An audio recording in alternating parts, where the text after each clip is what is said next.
E-gaming bets, online betting for every esports fan. Dota 2 and Hearthstone, CSGO and Overwatch, StarCraft 2, the choice is yours. Express bets for multiple matches or live bets on the game you are watching right now. Know your way around Dota 2? Make a prediction for picks and bans. Playing CSGO? Guess the number of rounds in a certain match. Daily quest for all participants and all the best choice of payment systems. More than 600,000 users have already made their bets on the spectacular matches since 2011. EGB.com. You know for sure who's gonna win.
Hello folks, just an update here. It looks like we did fail to load one of the IG players, didn't make it, so give us a minute or two here, let him rejoin, and we'll hopefully be getting underway with game one of this best of 3. Thanks for joining us.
All right, we have a game, and it's going very quickly. Let's get into it.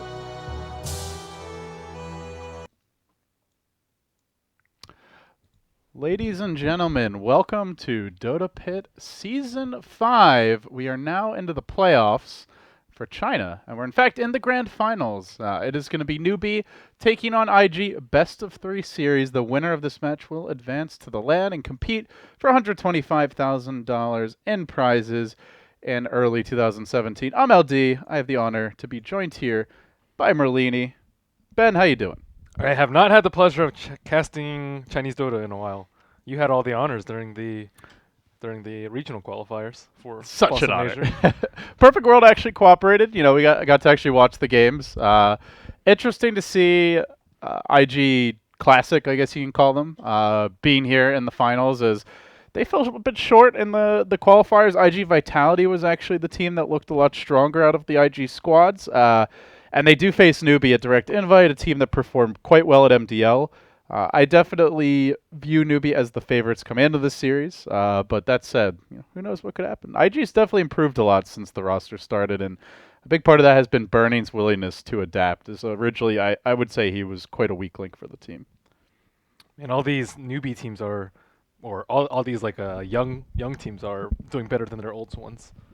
Yeah, it seems like it's a reverse of like the. It used to be of the big star names and like you're the top team. Now, like the DK days maybe, but now the more recognizable names you have, the worse you are. You're better off with all unknowns. So we'll take a look at the draft here, see how things are developing. First overall pick, Sand King. Newbee with the quick axe juggernaut reply. And then the IO grab by IG. And I mean, definitely some different bans, even from what I was seeing in the China qualifiers. Granted, I did not cast IG at all. But the Tinker gets banned out here in the first phase. Lifestealer was pretty popular for certain teams. IG Vitality liked to run it a lot as well. Then the Kano getting removed by IG, which is like a somewhat common pick. But 3 of their 4 games with Cuddle, yeah. it seems. And then the last couple of games for IG, it looks like Tinker has been picked up. Yeah, definitely unusual. Usually it's... And what's interesting to me is like Batrider's been ignored, and Batrider's been such a go-to like first phase pick for the Chinese teams, especially. They really prioritize him, but they ban Tinker. Batrider gets left in the pool, and they don't even want him. We got game sounds? Oh, we do not have game sounds. Thank you very much. Nice. It's like something's missing here. What would I do without you, Ben? Not listen to game sounds.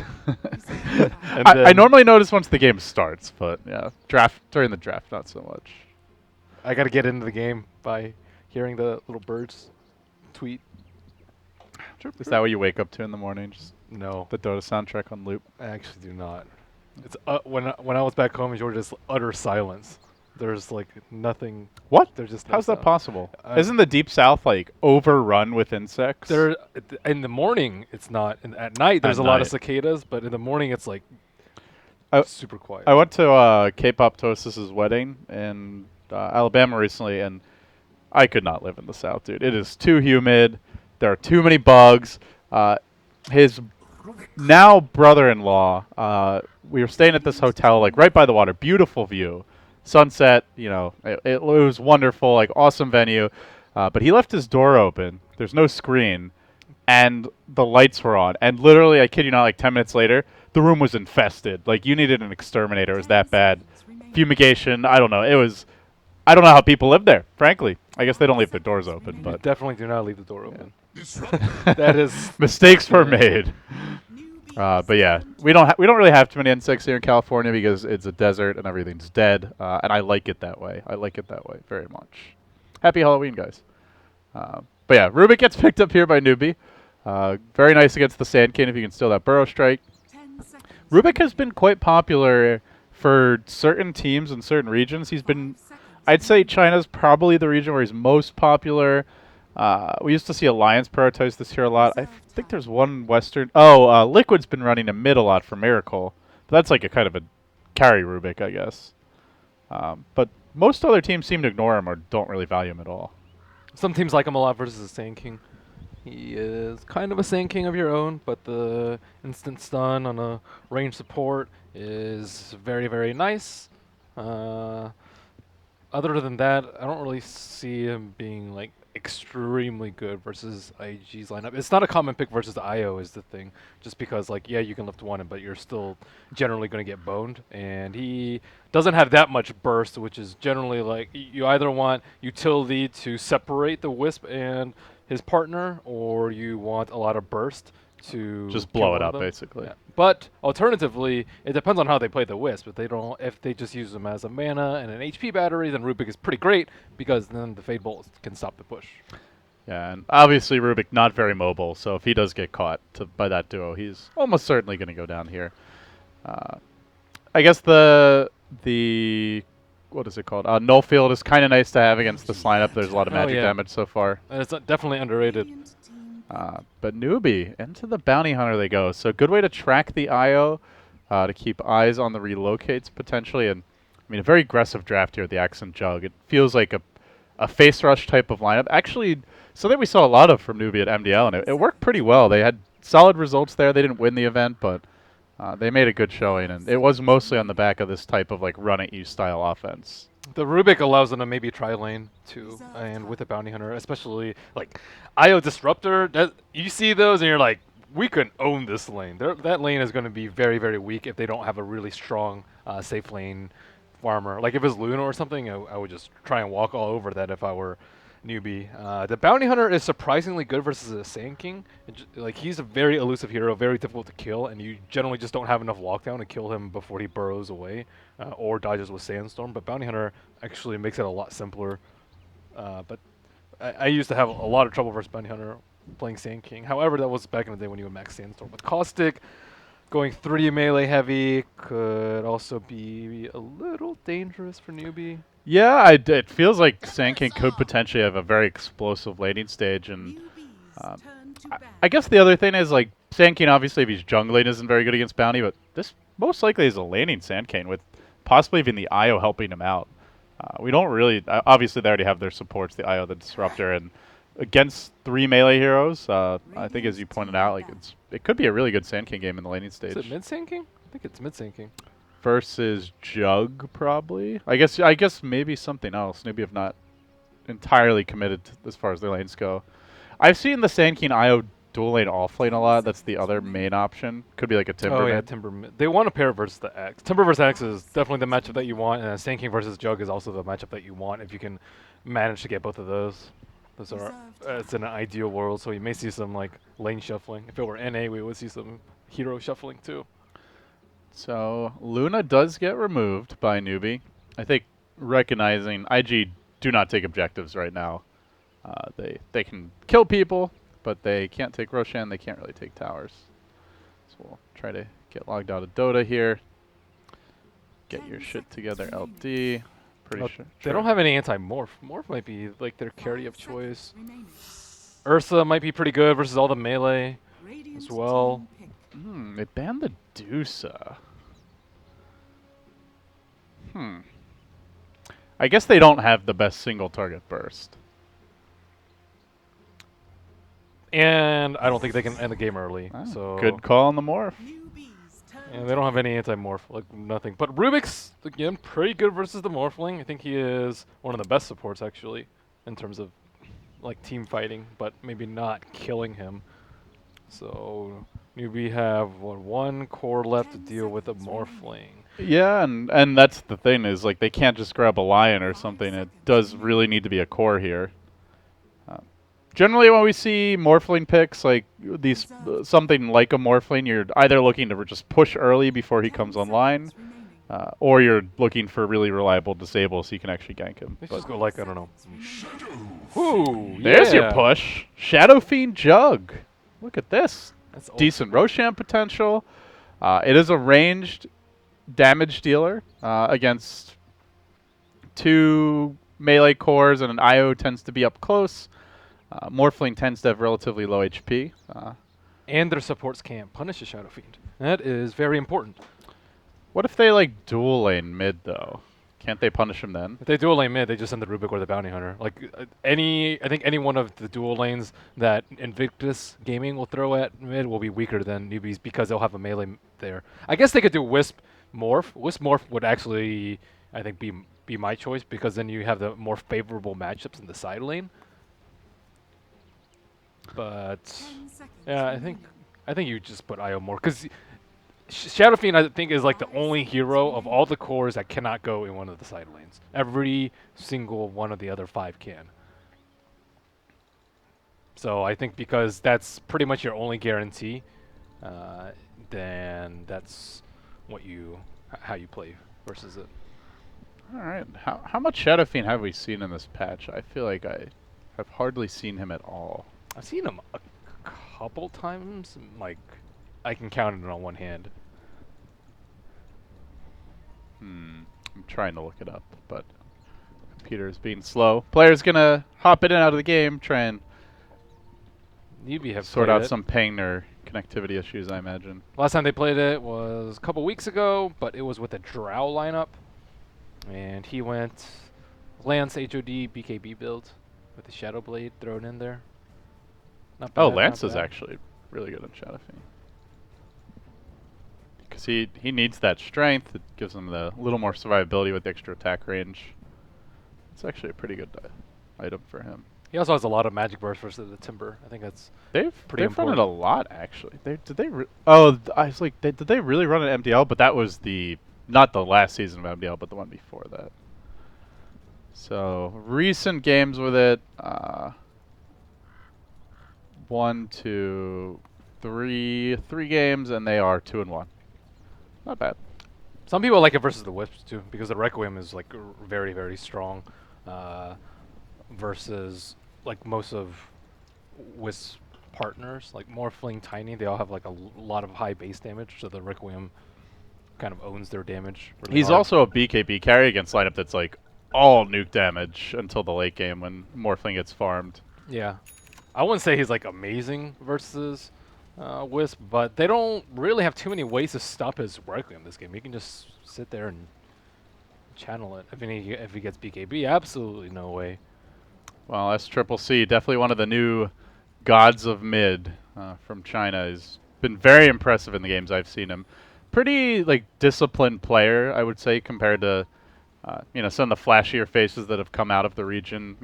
CTY comes to mind as someone who is always going for those boomer bust big plays and crazy item builds. But this guy is very stable from what I've seen. So looking at Newbee, they smoked. They gathered at the bottom of their base, but it took them quite some time to do so. So by the time they actually reached this side of the map, IG might have already laid their foundation of wards and backed off. Face Invis is right about to run out. Uh-oh, they have gotten vision here with the Bounty Hunter. Kaka almost in range. They get the little poke with the Orb of How was that Venom. melee? That was like 300 range, and Io's going to be there to try and get him out, but he also tethers himself into range. Looks like he will survive. That was close.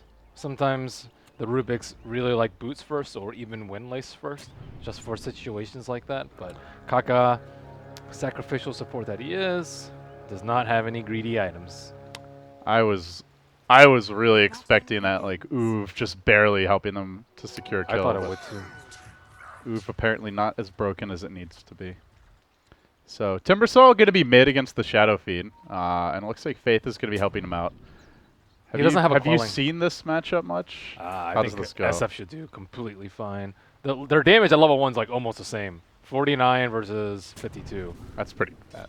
It's pretty bad. And then, yeah, he can PMS and get procs, but like the Whirling Death doesn't really reduce his damage that much because he has a lot of plus damage from Necromastery, and like you don't even have to right click the Timbersaw that much. He will have a hard time staying in lane at levels 3 and 5 for Oka. Meanwhile, he doesn't get the tether movement, just the straight tether feed.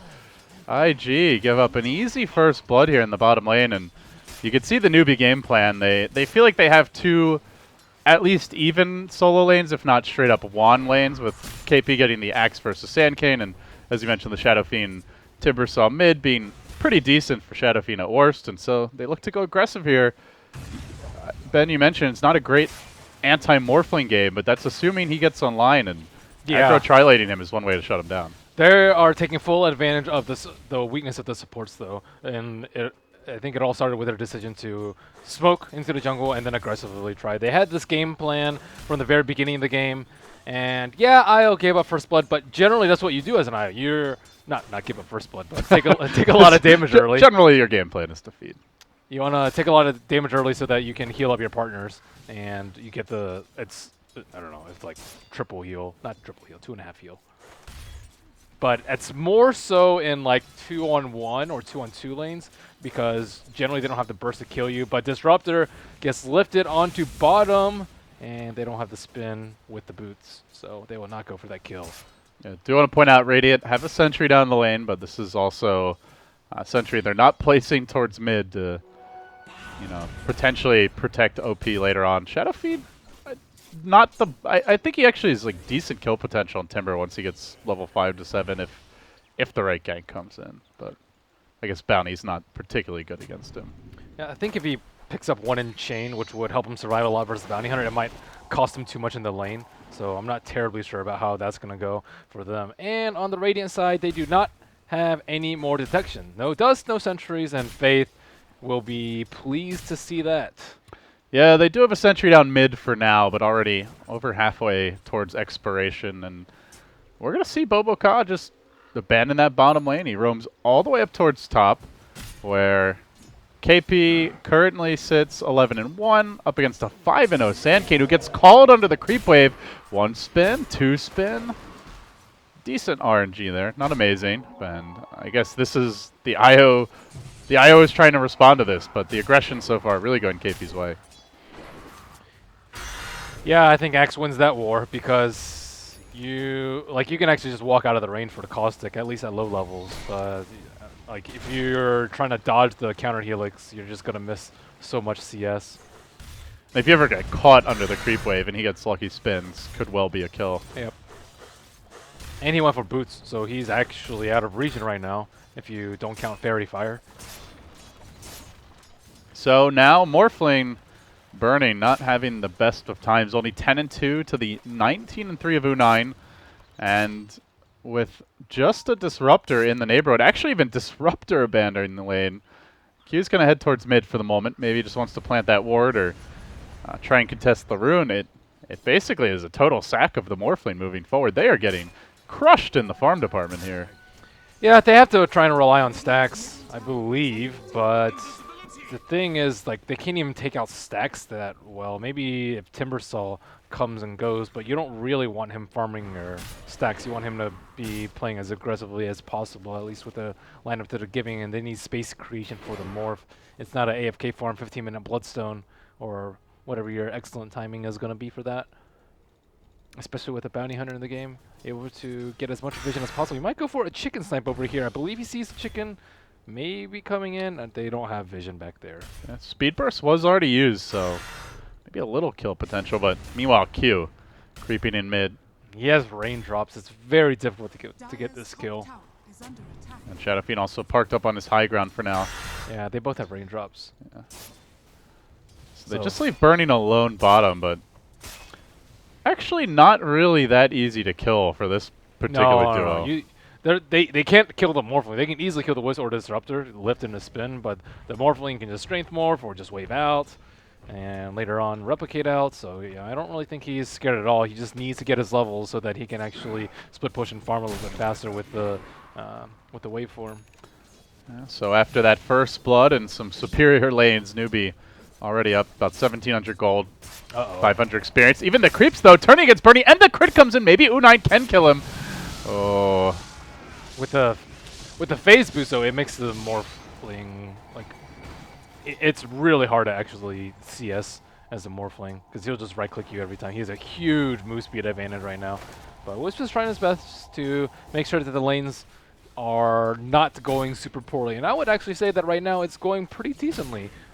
Sand King's only 9 CS behind the Axe, that's pretty good. And Timbersaw is only just slightly behind the Shadow Fiend, which is also pretty good. Morphling hasn't died yet and has decent CS. So all in all, I would say this is maybe a slight victory in the early game for IG. The Sentry Ward has been planted down, and Faith, he's not happy about that. Starts wailing away at double XS, and that's Triple C moving into all kinds of multi-character names in this game. But Doesn't seem like anyone's going to die. So that leaves OP in the mid lane to farm. And he's pretty much there with the bottom Shadow lane. Fiend. If Burning gets this wave, doesn't want to go for it. Yeah, not level 6 for U9, so there definitely is kill potential and not too much risk to a dive there. On the side of Newbee, of course, they are ahead right now, and I guess we are looking at some early big items. So KP, Blink Dagger coming relatively soon. For the Shadow Fiend, it looks like Treads, I imagine, coming out. What is the Shadow Fiend build you'd like to see this game, Ben? You mentioned like he went for the Dragonlance kind of tanky build last time, but I think if he farms well, he can get Shadow Blade first, and then they can just destroy the Wisp. It depends on how IG farms. I think you can take it a little bit easy until you actually see how their lanes develop and see what the Morphling goes. Like, Morphling could go for a greedy build. I've seen Burning not go Linken's first. So if he goes Linken's first, it could be a slower game from there, or like BO3 first is even slower, I would say, in terms of actually him being able to fight. But with the Wisp, they might actually play like a way more up-tempo game. well, that was a close call. Bottom lane, Juggernaut. I believe Spin had already been used, or it ended. Now he Spin TP'd out. Oh, did he? Yeah, 'Cause I didn't. It didn't seem to have the animation on my screen, but Oh, yeah, I did hear it. It was so he was really close to dying no more, but does barely make it out. Burning has his nice and peaceful lane now. Just him alone. Burning hitting creeps. Feels like that's an old school story right there. That's what you want as a Morphling. Just nobody else in your lane and no one dying in your other lanes. I mean, is Newbee really going to give that to him for very long, though? Like, I can't imagine that they sit back more than to like the 12 to 15 minute mark before going for some offense. Speaking of which, they get the lift here on double XS, and he does burrow out. KP unable to find the call, and they bait U9 into the tower, looking for the turn. They do have Epi.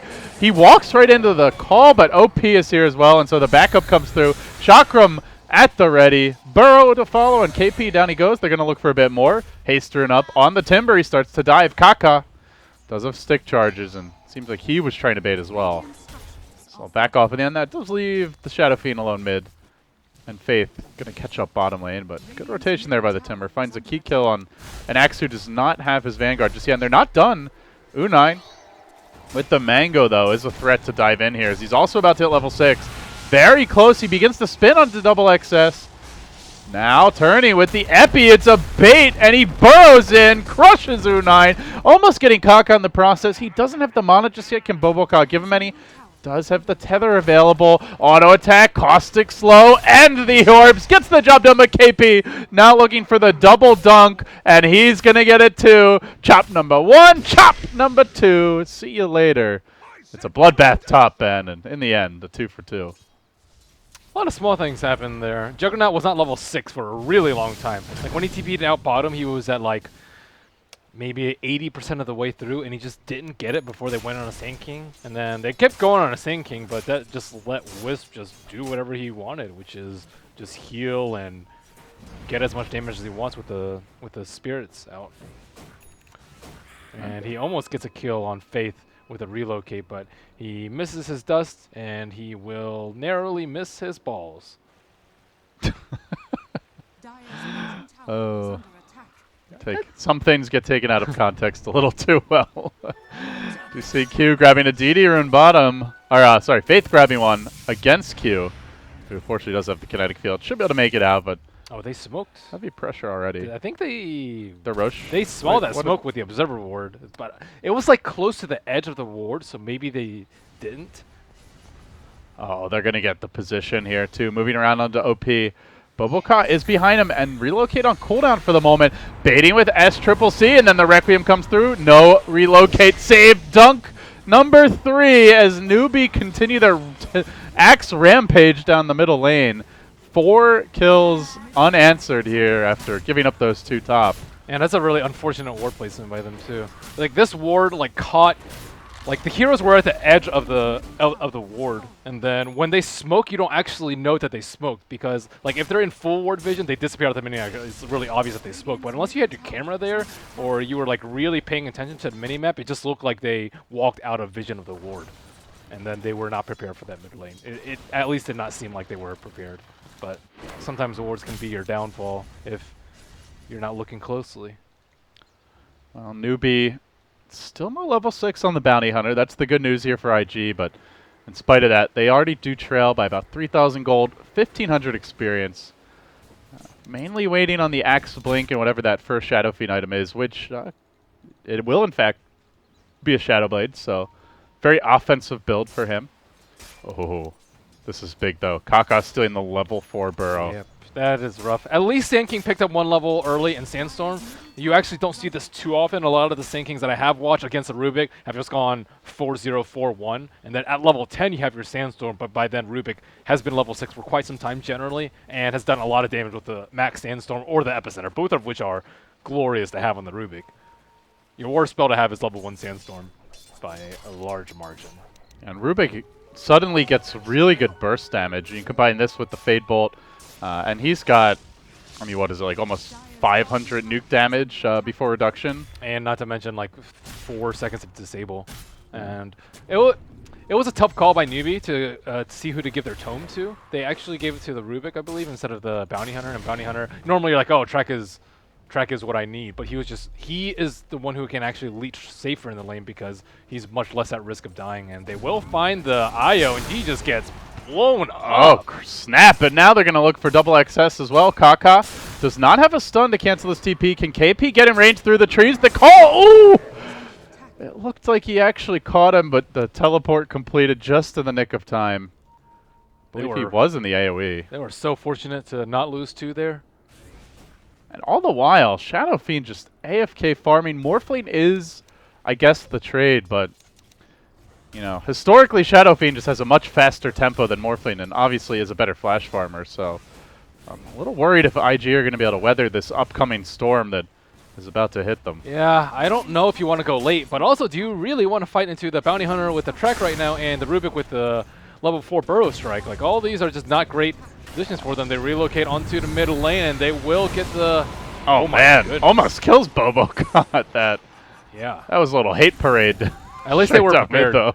They had the nicely placed Sentry and the Dust for him, just in case. But he is the highest net worth in the game and buying more time for Morphling, and I think that's what you do. You don't split up, you don't give them easy pick-offs with the Bounty Hunter and the Rubik, and you kill their highest net worth hero if at all possible. Yeah, we are going to see an insurance policy here. Well, we're not going to see that kill mid, that's for damn sure. Oh, another person's dead. But a double dunk for KP, as he is, what was that, like 6 kills for him? 5 kills out of 8. Well, they got an X problem, man. At least Rubik's Burrow Strike is almost about to end, and he didn't steal it again before killing the Sand King. That is the only thing going slightly well for IG, barring Morphling's farm. But he is going to go for a Lincoln, so like he's not going to be fighting for some time. S-triple-C deleting Boboka. They can't split up. That now 1 armor IO against the Shadow Fiend with the Shadow Blade, just no match. The Disruptor is also in a lot of trouble versus that, so is a Timbersaw. Timbersaw can easily die just to Requiem +1 raise if positioned correctly, and like they are going to be in trouble soon because like even in team fights it's going to be a big problem because Axe has the blink, so like blink call Requiem, even if it's not right on top of them, it's still going to be devastating for them. They really cannot relocate offensively into a team fight if the Axe is not controlled in the team fight. The cool kind of synergy here for Newbee as well is they have so much damage from their cores, and then you combine that with the tower advantage and the supports of IG having a bad start, and then on top of that, they're up against Bounty, so they have to buy all these extra sentries. They just have no defensive items. They're incredibly squishy, and that means likely a lot of easy track gold heading into the mid game. So or it could be an easy Roche gank if they walk around at the right time. However, they don't have good ward set up. Just one eyeing Kaka, and Kaka is facing towards Roche, so they know it's. And look at that positioning from Fate. The dust gets popped, but he's on the high ground. He's already got the track out. KP can look for a big call here. It's not really the best one. Relocate coming out. Static Storm committed to try and protect him as he makes his way out. U9 still holding the Omni burning, going to be able to strength morph and make it out. Newbee still hanging around in the middle of the river. The IO's going to be coming back about an inch away from where he was previously. Kaka stealing the Sandstorm. Omni slash cuts him down. Make it 2 with the Timber also falling to KP simultaneously. A big cloud of blood in the mid lane. That was such a sick play by the Axe. I don't know if you had a camera on it, but he was like getting chased by the Timber, and Timber was looking to burst him right next to the trees.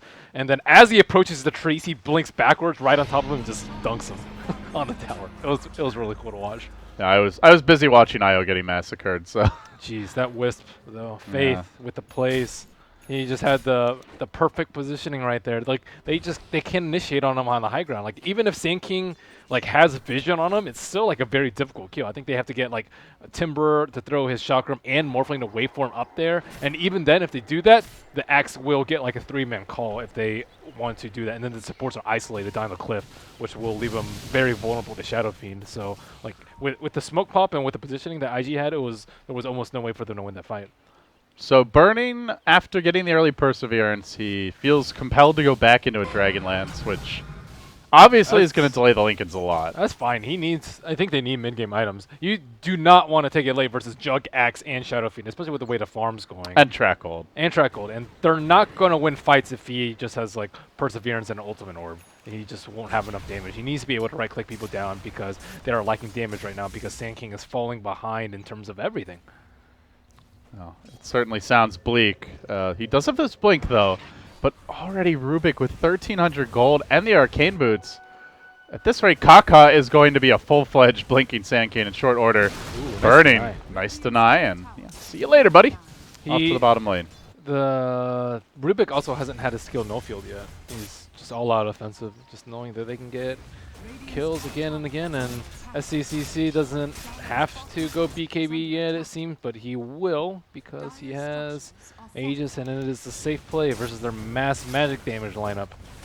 BKB owns them. They have nothing on BKB. They have Dragonlance Morphling right clicks. Yeah, it's Yeah. basically it. Once he gets Scotty, maybe like he can start contesting, but that's going to be like 20 minutes to come, I would say. Alrighty, Newbee. They're going to chip away here at the top lane. The Blink Burrow comes in. Axe with the counterplay. I believe Io also might be able to get here in time for a reload kit out. Never mind, just kidding.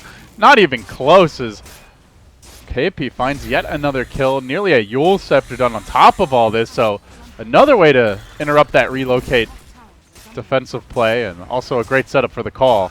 Newbee will take the tower. They're already going for Rex. I mean, we talked about the tempo of Shadow Fiend and Jug, but it's normally not this ridiculous. Now another kill. Q going to go down, and Stilly buying back a call and a dunk. And they will secure an additional track. He'll combine that with the Requiem, make it 4. It's 5. KP's out of control. This man can't be stopped. He brings down the entire enemy team. They only lose the Aegis. Time for round 2 as Triple C almost has his completed BKB, and U9 hacking away here at the melee Rex. They're going for the jugular with OP dying again. The epicenter, oh, it might get one. Shadow Fiend dead, but U9 spins it off. And they will get the Rex. They look for more. The track, the dive, the dunks again and again. He's beyond godlike and shows no signs of slowing down. Newbee just thoroughly outclassing IG in this game number 1. It all started with the Sand King play. It looked like he kind of suicided there, but he thought he could get away with a Burrow Strike in and then blink out. And then you get some free damage on creep, but there was a healing ward there already, so it was a pretty high-risk play. It was really Kaka with a very fast reflexes on the telekinesis that sealed them that kill and led to that eventual bloodbath that will set IG back millennia. By the way, Kaka, I mentioned Blink Dagger. Forget about that. He's already got an Ogre Club 2,000 gold. Are we going to see that Ags coming out nice and early? I sure hope so. And, oh, by the way, he's still in Strength Morph, so now a casual 2,000 HP Rubik against a magic damage lineup, and he's got the point in null field. This guy's a beefcake. 0 agility. He has 0 armor, though, but it doesn't matter. It's not like we're really going to be right-clicking him that often. He still has 10. Yeah, he's got plus 10. But I don't see plus 10 on him. Huh? Plus 10. Oh. 0 armor. Oh, armored. Sorry. Yeah. My brain is not cooperating.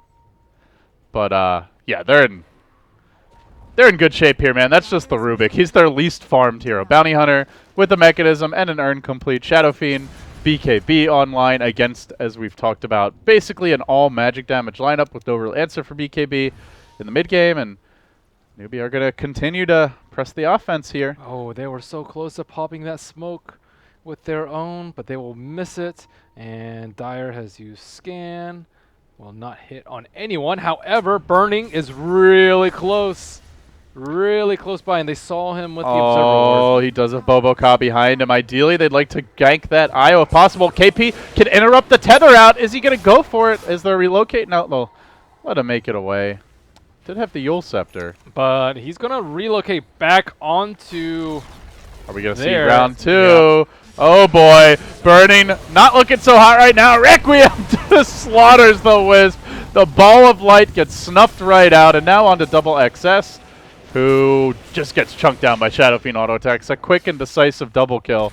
More track killed into the coffers of Newbee. Not that they need it, as they go for the roughly 25-minute win here, and it looks pretty over, Ben. There's now a hood up on Faith. We're going to see Kaka's Ags any moment. The racks are falling. The late game looks better for Newbee, and they won't even need the late game at this rate. Moving on to Bernie now. Good call with the Blade Mail as well. They'll lift him up, toss him back. They do have a stolen Epicenter. I think you'd rather have the Burrow Strike, but certainly is a cute spell to have in your arsenal potentially, as Burning tries to keep them at arm's length. OP getting stunned though. Rubik making the plays with the stolen Adaptive Strike, and that heavy strength morph ensures a very long duration stun. So he forces them back with ease. Support Rubik starting to feel like a carry here with 17 assists out of and 1 kill out of 21 total, excuse me. So pushing like 90% there. Burning, force back, track there. Blink, burrow through, no Epicenter available, and thank you very much. I'll take that, Kaka says, and his burrows proving again to be more effective. The GGs come out. A dunk to really rub some salt in the wound. Newbee just beating the crap out of IG. Brutal. Brutal game indeed from Newbee.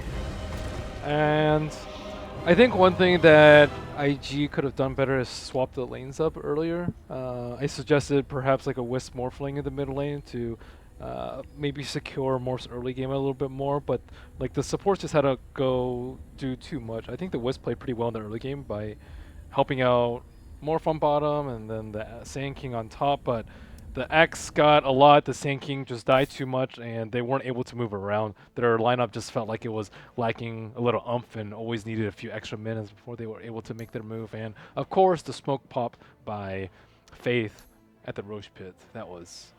Yeah, his positioning was so good there. I mean, even if he dies, no big deal, but up on the high ground like that, got the track off and lives like throughout the entire fight. Yeah. So with that, pretty one-sided victory here by Newbee. Could be a quick best of 3 if they come back this strong in game 2. If you had to change one thing for IG, you mentioned swapping up the lanes. Like, are you unhappy with the draft at all, or do you think it was more just the execution here? I think some of it was a draft. Like they had a lot of ways to kill the Wisp, and it really depended on them having a good early game because Morphling, as strong of a carry as he is, couldn't carry late game versus these 3 heroes, especially if they can't win their lanes really hard. So I think they just need to be more surprising in their early game. Newbee had a clear plan, aggro try, dominate the supports, and that's what they did. All right, guys. Well, that does wrap up game number 1. It's a best of 3 showdown here in Dota Pit, China action. Your grand finals. Winner of this best of 3 will go to the LAN in January 2017. I'm LD. He's Merlini. Stick around. Game 2 coming up after this.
gaming bets, online betting for every esports fan. Dota 2 and Hearthstone, CSGO and Overwatch, StarCraft 2, the choice is yours. Express bets for multiple matches or live bets on the game you are watching right now. Know your way around Dota 2? Make a prediction for picks and bans. Playing CSGO? Guess the number of rounds in a certain match.